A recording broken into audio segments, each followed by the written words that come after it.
देश के प्रधानमंत्री नरेंद्र मोदी की दूसरी पारी का 1 वर्ष कंप्लीट हो चुका है। हमारे साथ मौजूद हैं इस वक्त उनकी मंत्रिमंडल के एक अहम सदस्य, राज्य मंत्री हैं और अंबाला से सांसद हैं रतनलाल कटारिया। कटारिया जी, पंजाब केसरी में आपका स्वागत है। धन्यवाद। कटारिया जी, जिस प्रकार से मोदी सरकार का दूसरी पारी का पहला वर्ष रहा, उसका आंकलन आप कैसे करेंगे? देखिए, मोदी जी ने पहले 5 वर्ष के अंदर भी भारतवर्ष को दुनिया का एक महान राष्ट्र बनाने के लिए कार्य किया है और जो उनका 1 साल पीछे बीता है, इस 1 साल में भी उन्होंने नए नए कीर्तिमान स्थापित किए। जिन चीज़ों की हम सैकड़ों सैकड़ों वर्षों से बाट जोह रहे थे, वो राम मंदिर का फैसला मोदी जी के पार्ट 2 में आया और भारत सरकार ने राम मंदिर बनाने का रास्ता साफ करते हुए एक न्यास का गठन किया। धारा 370 समाप्त हुई, 35A समाप्त हुआ, जो मुस्लिम महिलाओं को पीड़ा देने वाला 3 तलाक का कानून पास हुआ। देश को आर्थिक पटरी पर लाने के लिए कई जो है कदम उठाए गए और इस बीच के अंदर कोरोना की महामारी आ गई, जिसने सारी दुनिया को झकझोर के रख दिया। भारत के ऊपर भी उसका प्रभाव आया और भारत ने भी WHO से पहले ही हिंदुस्तान के लोगों को चेतावनी देते हुए लॉकडाउन कर दिया। सारी विदेशी फ्लाइटें कैंसिल कर दी, ट्रेनें कैंसिल कर दी और लॉकडाउन 1, लॉकडाउन 2 और लॉकडाउन 3 और 4 ये देश के अंदर लागू किया, जिसका परिणाम ये हुआ कि हमें तैयारी करने का भी मौका मिल गया और हमारे देश में एक भी PPE किट्स नहीं बनती थी, जो आज 3 लाख प्रतिदिन से भी ऊपर बन रही हैं। हमारे देश में मास्क नहीं बनते थे, आज घर घर के अंदर मास्क बनाए जा रहे हैं। हमारे देश में केवल पूना में एक टेस्टिंग लेबोरेटरी थी, आज 300 से ऊपर लेबोरेटरीज आदरणीय मोदी जी ने सारे देश के अंदर खड़ी की।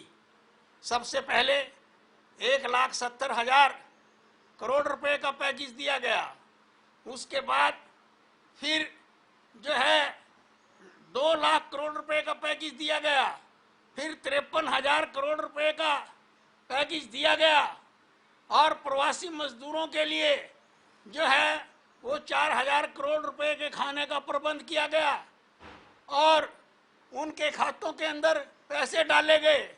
इसीलिए किसानों के हालात को सुधारने के लिए एसेंशियल कमोडिटी एक्ट के अंदर जो है वो बदलाव किया गया और किसानों को उनकी फसल के रास्ते जो है बेचने के खोले गए। ऐसे बहुत से कदम जो है इस बीच में उठाए गए। कटारिया जी, 1 साल कंप्लीट हो चुका है, अब आप सभी से जनसंपर्क कर रहे हैं, किस हिसाब से कर रहे हैं, कैसे कर रहे हैं? क्योंकि लॉकडाउन भले ही कंप्लीट हो गया हो, लेकिन नियम और कानून तो अभी भी लोगों से दूरी बनाकर रखने के हैं। हम 2 लोगों की टीम बनाकर घर घर जाते हैं। ये जो टीमें 10 टीमें बनेंगी तो ये 100 घरों में जाएंगी और 10-10 घरों में जाकर ये मोदी जी की 1 साल की उपलब्धियों का पैम्पलेट जो है वहां पर जाकर देंगी। अरे जी, जिस प्रकार से जनसंपर्क के लिए रैलियां भी की जाती हैं, उसके लिए क्या व्यापक रणनीति आपकी अपनाई जा रही है? पार्टी ने क्या कहा है? देखिए, हम 2 लोगों की टीम बनाकर 100 घरों में मिल रहे हैं और 10 टोलियां जाएंगी, 10-10 घरों में मिलेंगे। अरे मोदी जी का 1 साल का उपलब्धियों का पत्रक उनके हाथ में पकड़ाएंगे। हमने कोरोना हैंडलिंग के लिए क्या क्या कदम उठाए हैं, ये देश की जनता को हम बताएंगे। फिर दूसरा चरण 14 से 21 तक शुरू होगा। उसमें हम 750 लोगों की वर्चुअल रैलियां करेंगे और सोशल डिस्टेंसिंग रख के करेंगे। और तीसरे चरण में हम जो है वो सैनिटाइजर और मास्क जो हैं उनको सारे देश की जनता के बीच में बांटेंगे और ऐसे 10 करोड़ घरों के अंदर जो है वो हम अपना संपर्क साधेंगे। कटारिया जी, बिहार, बंगाल और कई स्टेट के इलेक्शन भी नज़दीक हैं। इन स्थितियों के अंदर जब रैलियों पर प्रतिबंध हो, कोरोना का कार्यकाल चल रहा हो, एक तरह से महामारी है ये, तो कैसे बीजेपी और अन्य दल राजनीतिक संपर्क करेंगे? कैसे चुनाव संभव हो पाएंगे? क्या चुनाव होंगे? चुनाव हर हालत में होंगे। बिहार में हम 2/3 मेजॉरिटी लेंगे। पश्चिमी बंगाल में हमारी सरकार बनेगी। सोशल डिस्टेंसिंग को मानते हुए वर्चुअल रैलियां भी की जाएंगी, नेताओं के दौरे भी होंगे और जनसंपर्क अभियान भी ठीक से होगा। और एक नई जीवन शैली हमें अपनानी पड़ेगी, उसके लिए काम करेंगे।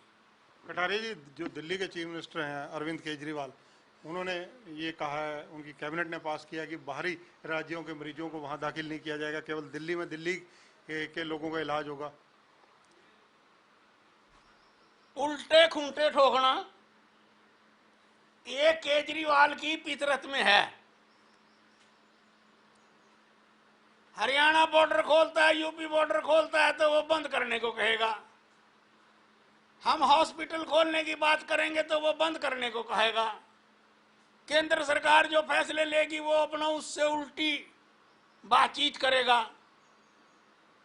अरे कौन रोक सकता है? दिल्ली सारे देश की राजधानी है और वहां पर इलाज होने से कोई नहीं रोक सकता किसी को। कटारिया साहब, जिस प्रकार से देश की परिस्थितियां हैं, हरियाणा की परिस्थितियों को अगर अध्ययन किया जाए, क्योंकि हरियाणा से आपका नाता है, हरियाणा की राजनीति आप लंबे अरसे से करते आ रहे हैं, हरियाणा में कोरोना को रोकने के लिए जो इंतजाम किए गए और उससे क्या आप सेटिस्फाइड हैं? हरियाणा ने बहुत बेहतरीन ढंग से कोरोना के लिए पैरवी की है। और जैसे हम यहाँ बैठे हैं, पंचकुला ये तो ग्रीन जोन में ही आ गया था, लेकिन हरियाणा की स्थिति समय समय पर, पहले तो वो जो तबलीगी थे उन्होंने बिगाड़ दी, फिर नांदेड़ वालों ने बिगाड़ दी, और फिर ये जो फॉरेन से लोग आ रहे हैं इनमें कोई ना कोई पॉजिटिव निकल आता है तो वो 8-10 को ले मर जाता है। लेकिन हम उनका भी इलाज करेंगे और इसके बारे में सारी सरकार संचेत है। आदरणीय मनोहर लाल जी बहुत कड़ी मेहनत जो है इसके अंदर कर रहे हैं। एनसीआर का एरिया जो है, सोनीपत हो, गुड़गांवा हो, फरीदाबाद हो, लगातार केसेस बहुत ज़्यादा निकल रहे हैं। हरियाणा का ग्राफ ही बदल कर रख दिया है इन्होंने। हाँ, इसका मुख्य कारण दिल्ली के अंदर जो केजरीवाल की फेलियर हो रही है कोरोना हैंडलिंग को लेकर, उसका खामियाजा हरियाणा को भी भुगतना पड़ रहा है। इसका एकमात्र कारण ये है। हरियाणा में लॉकडाउन 1, 2, 3, 4 के दौरान जिस प्रकार से शराबबंदी रही और उसको लेकर जो हरियाणा के गृह मंत्री अनिल विज, उन्होंने एक SCT बनाई, उसको लेकर भी विवाद है कि SIT नहीं बनी, SET बनी है। तो आपका क्या कहना है? देखिए, जो हरियाणा की ज़्यादातर पॉलिटिक्स है, मैं चूँकि दिल्ली में ज़्यादा रहता हूँ, केंद्र सरकार के कामों में बड़ा व्यस्त हूँ, इसलिए जो राज्य सरकार की बहुत सी बातें हैं वो अपने ध्यान में नहीं आती। लेकिन ये बात तो सही है कि जो यहाँ एक शराब माफिया था उसके ऊपर गृह मंत्री जी ने अंकुश लगाने का प्रयत्न किया है। बीजेपी संगठन की अगर बात की जाए, चर्चा की जाए, उन हरियाणा के प्रधान की ताजपोशी किसी भी वक्त संभावित है। आपका क्या मानना है, किस प्रकार का प्रधान होना चाहिए? ये संगठन का काम है और संगठन ही इन सारी चीजों के बारे में तय करता है।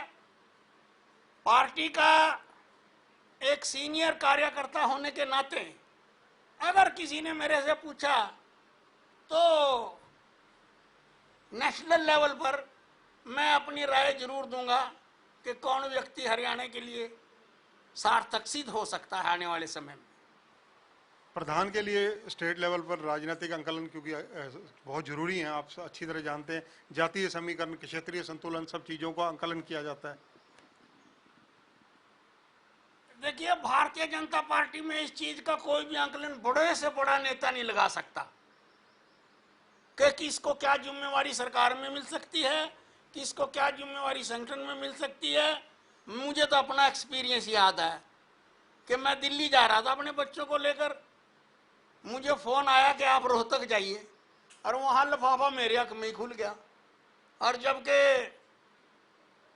तैयारी करके कई लोग गए थे, पूरा एन भगवान की दया से एन पूजा पाठ करके गए थे, लेकिन वो कहानी बनी नहीं। ये भारतीय जनता पार्टी है, इसमें नहीं पता चलता क्या होता है।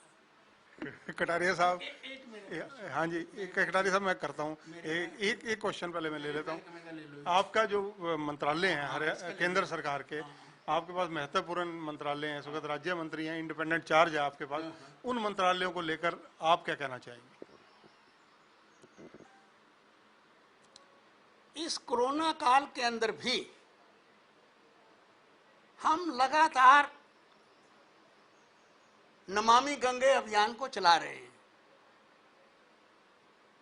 319 प्रोजेक्ट हमने नमामि गंगे को साफ करने के लिए बनाए थे, उनमें 150 से ऊपर पूरे हो चुके हैं, और जो शेष हैं उन पे काम चल रहा है, और 2020 के अंत तक हम उन सभी कामों को पूरा कर लेंगे। दूसरा, अटल भूजल योजना, अटल जी के जन्म दिवस पर यह योजना शुरू हुई। 6000 करोड़ रुपए का प्रावधान इस योजना में आदरणीय मोदी जी ने किया, और उन्होंने ही इस योजना का शुभारंभ 25 दिसंबर को किया। 7 राज्यों को उसमें लिया गया कि भूमि के जल स्तर को ऊपर उठाने के लिए। हरियाणा एक है उसमें, हरियाणा को हमने 711 करोड़ रुपए उसमें दिए। और अब एक और महत्वपूर्ण योजना, नल से जल, 18 करोड़ घरों को 2024 तक हमने पानी की टूंटी देनी है, और उसके लिए युद्ध स्तर के ऊपर काम चल रहा है। सभी राज्यों को पहली किस्त जारी कर दी गई है, और जो राज्य पहली किस्त को यूज कर लेगा उसको हम दूसरी किस्त जारी कर देंगे। इतना ही नहीं, जो राज्य बेहतरीन ढंग का काम करेगा उस राज्य को हम 10% इंसेंटिव भी देंगे। इसी तरह से मेरे पास सोशल जस्टिस है, और इस कोरोना पीरियड के अंतर्गत ही जब हमने इसकी समीक्षा की तो हमने अपने टोटल बजट का जो है वो 98% जो है वो पैसा खर्च किया। और ये जो उसके बाद मार्च के बाद जो महीने चल रहे हैं, इसमें भी हमने 3 महीने का पहले का जो 20% का बजट है वो निकाल लिया है, और उसको धीरे धीरे हम सारे देश के अंदर जो भी हमारी योजनाएं चल रही हैं उसमें हम खर्च कर रहे हैं, हम उसकी समीक्षा कर रहे हैं, हम मंत्रालय जाते हैं, फाइलें निकल रही हैं। ये बात ठीक है कि काम में कुछ गति में थोड़ी कमी आई है कोरोना की वजह से, लेकिन ये नहीं है कि हम घर ताला लगा के बैठ गए, हम दिन रात काम कर रहे हैं। कटारिया साहब, आप एक ताकतवर मंत्री हैं, केंद्र में मोदी जी के करीबी टीम के मेंबर हैं।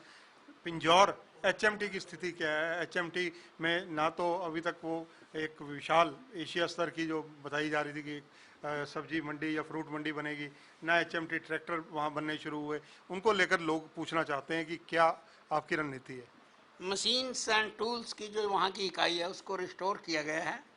मैंने प्रधानमंत्री जी को पत्र लिखा है, और उसका रिप्लाई भी सिर्फ एक्नॉलेजमेंट अभी आई है, और मेरी हैवी इंडस्ट्री मिनिस्टर से बातचीत होती रहती है, और वो दिन दूर नहीं होगा कि जैसे ही कोरोना से निपटते हैं तो हम अंबाला में कोई इंडस्ट्रियल पैकेज की बात भी जो है हम प्रधानमंत्री जी से करने जा रहे हैं। एचएमटी की वजह से बहुत से लोग बेरोजगार हुए हैं, क्योंकि काम धंधा चाहे वो कांग्रेस के राज में हुआ या किसी सरकार के राज में हुआ, लेकिन स्थितियां वहां पर विकट हुई, कई लोग उनमें से मर भी चुके हैं, बीमारियों के शिकार हैं, उनके पास इलाज के लिए पैसा नहीं है।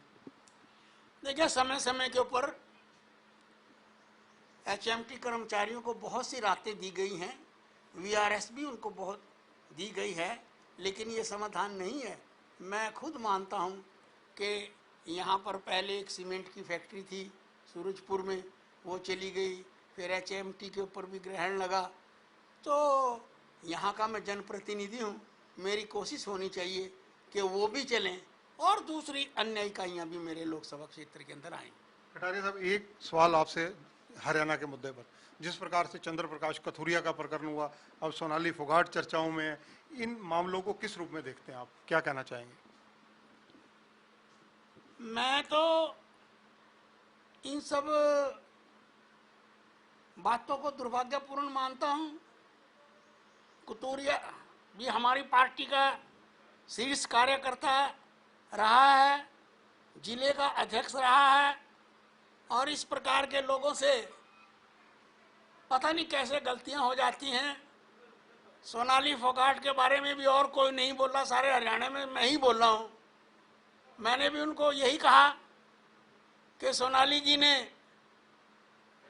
आदमपुर के अंदर बेहतरीन ढंग की लड़ाई लड़ी और कुलदीप के मुकाबले पे लड़ाई लड़ी, बहुत अच्छी वोटें प्राप्त की, लेकिन वो क्या परिस्थिति थी, जिन परिस्थितियों के अंदर उसको प्रोवोकेशन मिली कि वो आपे से बाहर हुई और उन्होंने वो पटाई का जो है वो सहारा लिया।